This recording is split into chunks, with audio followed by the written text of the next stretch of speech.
Masih belum terdengar, Bu. Tadi Iya, udah oke. bisa ya? Ya, Oke, sudah. udah ya, heeh. Oke, assalamualaikum warahmatullahi wabarakatuh. Terima kasih, Bapak Ibu yang sudah hadir di acara siang hari ini, Bu Siwi, Dokter Denny juga, eee, mohon maaf ini nanti sebenarnya lebih banyak sharing ya, saya ingin, diskusi gitu ya, mumpung bertemu dengan para pakar gitu ya. Jadi ini sifatnya anu aja, pancingan untuk sharing begitu. Oke, nah yang akan saya, eee presentasikan ini adalah pemetaan kebutuhan, psikososial berdasarkan analisis kami dari apa-apa yang kami lakukan sebagai Center for Public Mental Health, terhadap pelayanan di masyarakat. Ya, next. Ya, next. Ya. Eee, selama tadi 7 minggu ini gitu ya, kami sudah melakukan, beberapa kegiatan yang sebenarnya tujuannya adalah mitigasi, dan pemberian support psikososial, yaitu online sharing session bersama pakar yang, temanya bervariasi, ini sudah ke-6, udah 6 kali, nanti malam ke-7 gitu ya. Terus kemudian webinar dengan international expert dan kami bersama, HPU UGM juga membuat call center psikososial UGM. Ya, next. Next. Untuk online sharing session itu pesertanya itu 3.057 partisipan gitu dengan, partisipasi berulang. Jadi ada yang ikut di setiap acara itu yang sehingga kalau dijumlah sebenarnya, keikutsertaannya itu lebih dari 9.000 partisipan ya. Next. Next. Dan ini adalah, background-nya macam-macam, kebanyakan memang mahasiswa karena mungkin sahabat dari CPMH kebanyakan adalah mahasiswa gitu ya. Terus yang lain-lain dari, umum, itu seperti ini presentasinya. Ya, next. Ya, ini sama, ya next. Next. Dan mereka tersebar di seluruh Indonesia, ada juga dari luar negeri beberapa ya. Next. Nah, sekarang kita lihat, apa tema pertanyaan-pertanyaan yang muncul gitu ya dari, diskusi interaktif tersebut gitu ya. Sebenarnya, pertanyaannya sangat banyak, ini kami coding secara tematik gitu ya, apa yang sebenarnya mereka bingungkan mereka gelisahkan gitu ya, dan ini kami lakukan acara ini sejak mulai minggu kedua lockdown gitu. Bukan lockdown sih, tapi ya masa pandemi di mana kita semua pada working from home itu ya, kira-kira di situ.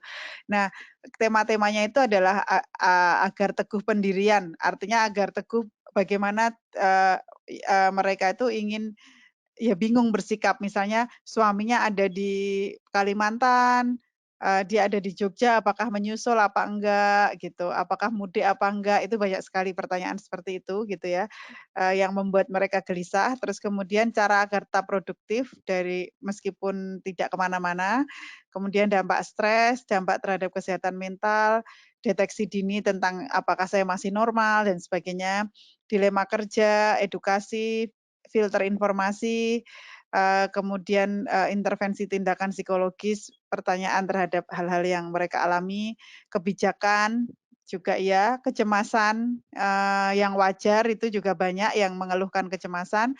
Terus kemudian, banyak yang menanyakan juga tentang kesehatan mental dan imunitas tubuh, ada juga konsultasi kasus lainnya, non-COVID yang itu juga membuat mereka cemas. Layanan konseling online, permohonan layanan konseling online tentang lockdown, terus kemudian tentang manajemen ODGJ yang mereka, miliki jika mereka caregiver gitu ya. Terus kemudian manajemen waktu, manajemen work from home, membangun komunikasi dengan orang lain, mendukung orang lain gimana, mereka banyak yang bertanya juga tentang bagaimana saya harus mendukung, misalnya, tetangga saya, positif COVID, apa yang harus saya lakukan dan seterusnya. Mengatasi jenuh, mengatasi kecemasan. Ya, next. Next. Next, please. Ya, berikutnya. Halo? Berikutnya. Halo, berikutnya.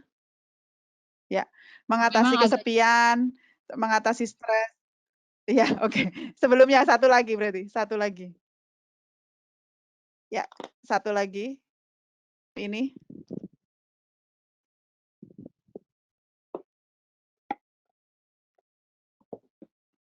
Ya, satu lagi sebelum yang ini. Ya, jadi mengatasi kesepian, mengelola emosi, mengelola informasi, mengelola emosi itu terutama ketika mereka berada di rumah, kemudian ada orang lain di situ gitu ya, artinya anak-anak juga di rumah, semuanya di rumah bagaimana mengelola emosi agar tidak ya ketegangan tidak terjadi gitu, terus kemudian mengelola pikiran, mengelola sekolah from home, mendukung orang lain tadi sudah menjaga kesehatan mental, menjaga ketahanan keluarga, benar tadi ternyata Mbak muncul juga pertanyaan tentang itu, menyelesaikan konflik keluarga, merasa gejala COVID, jadi ada nanti saya akan bahas di belakang, jadi merasa kayaknya saya sesek deh gitu, kayaknya saya, merasa batuk gitu-gitu ya, pokoknya tiba-tiba ada gejala-gejala gitu yang, dicurigai ke arah sana, motivasi belajar, kemudian panic buying. Jadi kalau mahasiswa ini banyak yang bertanya tidak punya motivasi belajar sejak nggak ke kampus, panic buying juga, pengasuhan, peran keluarga, terus kemudian, peran masing-masing orang dan kemudian sickness behavior itu juga banyak tadi yang saya bayangkan, merasakan gejala COVID, tapi banyak juga yang sickness behavior yang sebenarnya itu nggak punya akar, penyakit, tapi merasakan seperti seolah-olah, sakit. Kemudian tentang social distancing, stigma COVID, tidak nyaman di rumah, kebijakan tindakan tempat kerja, dan ya kewaspadaan gitu.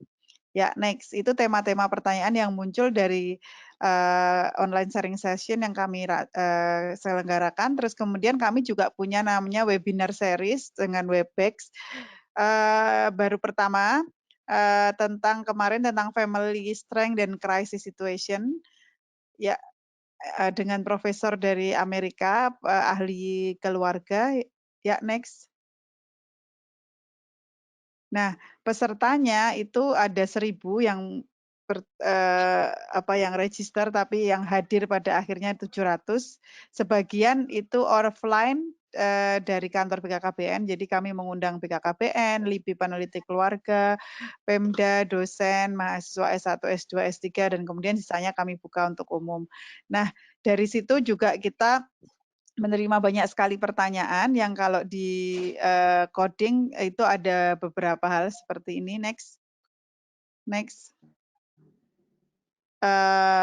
Nah ini juga kami sempat melakukan, survei pada para peserta waktu itu ya, secara online, ketika acara, ternyata sebagian besar dari mereka itu merasa yang paling menekan adalah work from home gitu.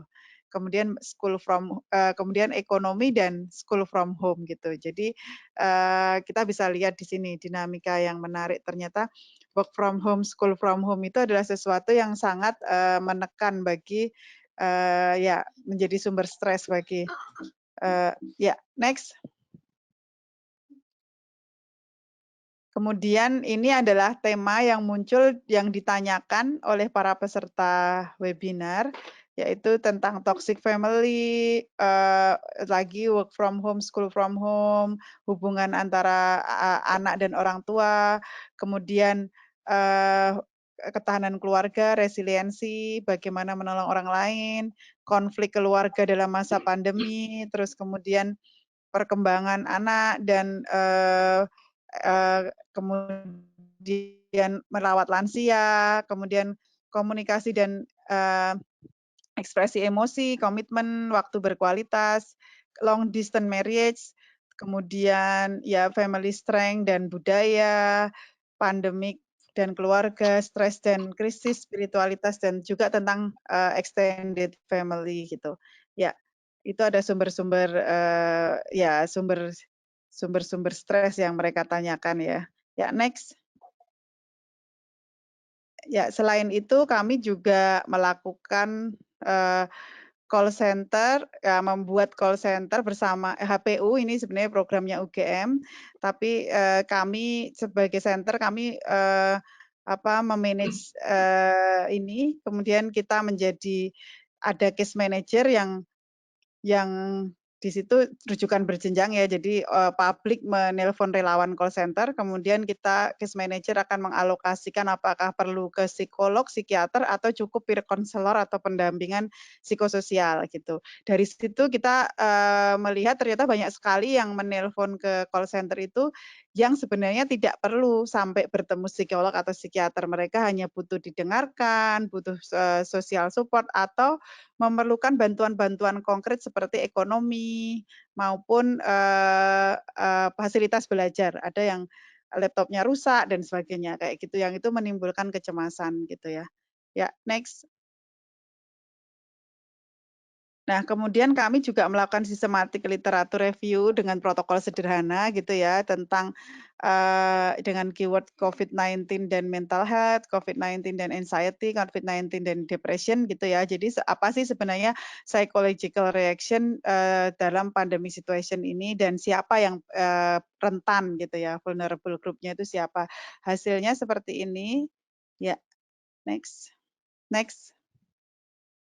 Eee, reaksi pandemi psikologis terhadap situasi pandemi adalah ya isolasi adalah sesuatu yang tidak natural dan itu memberikan apa ya, konsekuensi-konsekuensi psikologis. Ada prediksi peningkatan jumlah mental disorder jangka panjang, ya itu dari riset-riset di negara-negara lain. Kemudian kemungkinan peningkatan kecemasan, depresi, PTSD, dan gejala yang lain yang umum adalah stres, cemas, gejala depresi, insomnia, denial, itu adalah, menolak ya, penolakan bahwa dia sakit atau dia sebenarnya, tertekan gitu, terus marah, takut. Kemudian, kecemasan yang moderate to severe itu di Cina ini, itu, surveinya bisa mencapai sepertiga dari komunitas umum gitu ya. Dan untuk mahasiswa yang mereka dari kecemasan itu adalah mereka yang tinggal di kota, mungkin karena jaringan, internet lancar gitu ya, tinggal dengan keluarga dan income keluarga stabil. Nah, yang tidak memiliki ciri-ciri itu lebih cenderung untuk, lebih mudah cemas gitu. Ya, next. Nah, pada pasien, reaksi psikologis yang umum adalah ketakutan akan kematian dan, PTSD. Pada keluarga yang kehilangan itu, resikonya adalah reaksi yang umum adalah depresi dan kehilangan sangat dalam, grieving gitu. Pada orang yang dikarantina, loneliness dan marah. Semakin panjang masa pandemi, orang juga dapat bertindak irasional seperti memakai ramuan tertentu atau ritual tradisional yang tidak efektif, yang itu sudah terlihat pada pandemi-pandemi lain, maksudnya apa, pada hal-hal misalnya kayak, Ebola dan sebagainya gitu. Seiring dengan berlalunya pandemi, gangguan emosional bisa sembuh sendiri tapi juga dapat persisten dan ini menjadi tantangan untuk sistem kesehatan mental nanti setelah pasca pandemi. Ya, next. Nah, kemudian reaksi psikologis terhadap pandemi ini juga ada 2 golongan ekstrim di masyarakat. Jadi ini sebenarnya common, kita juga bisa lihat di negara kita, ada, orang yang dengan high health anxiety yang kemudian, tadi sickness behavior. Biasanya orang-orang ini dengan, health anxiety tinggi itu perilakunya ekstrim, artinya berlebihan gitu ya. Kalau pemerintah menganjurkan cuci tangan, ya dia cuci tangannya lebih dari yang dianjurkan, misalnya kayak gitu ya. Pokoknya perilakunya ekstrim dan orang-orang seperti ini sangat sangat, rentan untuk mengalami simptom-simptom yang namanya sickness behavior seperti kayak mual, fatigue gitu, tidak bisa tidur, depresi, irritability, dan kadang-kadang mungkin juga, mudah lupa gitu. Tapi ada juga, sebagian yang ekstrim lain yaitu low health anxiety yang cuek, merasa tidak beresiko dan tidak patuh dan ini kita bisa sangat lihat kalau di Indonesia ya, mungkin terutama di desa-desa atau di, sebagian besar masyarakat yang saat ini sudah keluar-keluar beraktivitas seperti biasa. Nah, diperlukan support mental health untuk terutama frontline nakes dan kelas kesehatan mental untuk nakes juga diperlukan gitu ya, dan terutama pemenuhan support kebutuhan fisik dan psikis itu akan sangat membantu karena nakes nanti menjadi kelompok rentan. Kemudian online mental health support itu banyak permintaan ke sana, tetapi ternyata di Cina sendiri itu juga under utility gitu ya.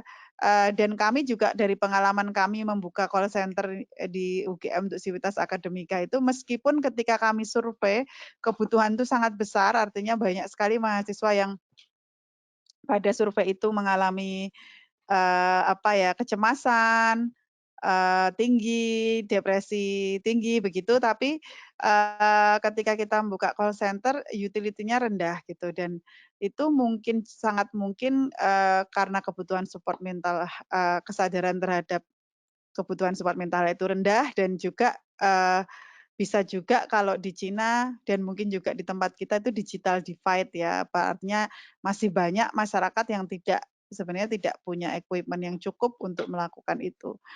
Kemudian stigma dapat memperparah kondisi mental health, etnik tertentu, stigma terhadap pasien dan sebagainya itu juga, dan juga bisa membuat underreporting case.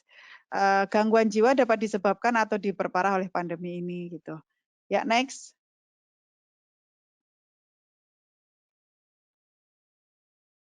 Dan hal yang tidak kita inginkan adalah kepanikan massal menurut berbagai artikel itu dapat terjadi jika masyarakat merasa harus menyelamatkan kehidupannya sendiri-sendiri. Misalnya ketika terancam kesehatan, kelaparan, kepanikan massal dapat memicu tindakan-tindakan merusak, panik buying dan kesulitan ekonomi juga dapat memicu kepanikan massal gitu. Ya, next. Ya, next. Nah, siapakah kelompok yang rentan? Kelompok yang rentan untuk resiko psikososial ini adalah medical staff, terutama kalau menurut riset yang sudah dilakukan di negara lain tuh women, perawat di daerah merah, di daerah yang sangat terdampak, dan frontline healthcare worker. Kemudian lansia, ODGJ, kemudian orang dengan komorbiditas penyakit, orang dengan kesulitan pemenuhan kebutuhan dasar, dan orang dengan kepribadian tertentu. Nah, ya next. Untuk orang dengan kepribadian tertentu ini literatur juga membahas, yaitu orang-orang yang beresiko itu adalah orang-orang dengan kepribadian neurotik atau pencemas, orang dengan toleransi rendah terhadap ketidakpastian, karena banyak ketidakpastian ini tadi ya, tentang apakah saya bisa terinfeksi, apakah ini serius untuk saya, apakah ya lewat apa bisa menular dan sebagainya gitu ya. Nah, terus orang yang toleransinya rendah terhadap ketidakpastian itu lebih beresiko. Ya, next. Nah, terus kemudian ada juga namanya tipe orang yang ekstrim kanan dan kiri juga, yaitu yang punya gaya pencarian informasi ekstrim, monitoring dan blunting gitu. Kalau monitoring itu mengumpulkan informasi terus-menerus dari pagi sampai besok pagi lagi, itu isinya dibaca terus tentang COVID-19 terus gitu ya, sehingga itu mereka ini sangat tinggi resiko untuk terpapar kecemasan. Sementara kalau ada juga sebagian yang ekstrim itu blunting, melakukan distraksi dan menjauhi informasi-informasi yang mengancam, tidak mau tahu, dan resikonya mereka bisa melewatkan hal-hal penting untuk kesehatannya dan bisa terdampak secara kesehatan gitu. Ya, next. Nah, kemudian prediksinya dari data-data di atas, ya next. Kalau kita lihat pada psikologi bencana gitu ya, meskipun ini tipikal bencananya unik gitu ya, kita kira-kira saat ini berada di sini kan, setelah terdampak kemudian ada heroisme, orang-orang membuat masker, orang-orang membagi sembako, bergotong royong dan sebagainya gitu ya. Yang kalau ini tidak terpenuhi itu, atau yang ini tidak dijaga, atau hal-hal lain itu tadi tidak diantisipasi, bisa menjadi terjadi ini ya, secara emosional penurunan yang sangat tajam gitu ya, atau disillusionment ini. Jadi tadi misalnya kayak kekerasan, anarki, terus, beban emosional tinggi karena ketidakpastian sampai kapan harus seperti ini dan seterusnya itu jadi, kita sebenarnya mengantisipasi kondisi yang lebih buruk daripada saat ini begitu, secara emosi. Ya, next. Next, terakhir. Jadi, kuncinya kan sebenarnya kalau support psikososial itu ada pada di sini ya, di pemenuhan kebutuhan, fisik yang itu berkaitan dengan ekonomi, kemudian safety, dan kemudian, support, affection itu sangat membantu gitu ya. Jadi, yang paling utama sebenarnya adalah tentang, jaring pengaman sosial, ekonomi, terus membuat, orang-orang tetap, terpenuhi kebutuhan fisiknya itu hal yang paling, utama gitu ya, yang harus kita pikirkan bagaimana sistemnya dan tentu saja, bantuan-bantuan terhadap, kebutuhan psikososial yang terprediksi ini juga, harus kita siapkan begitu.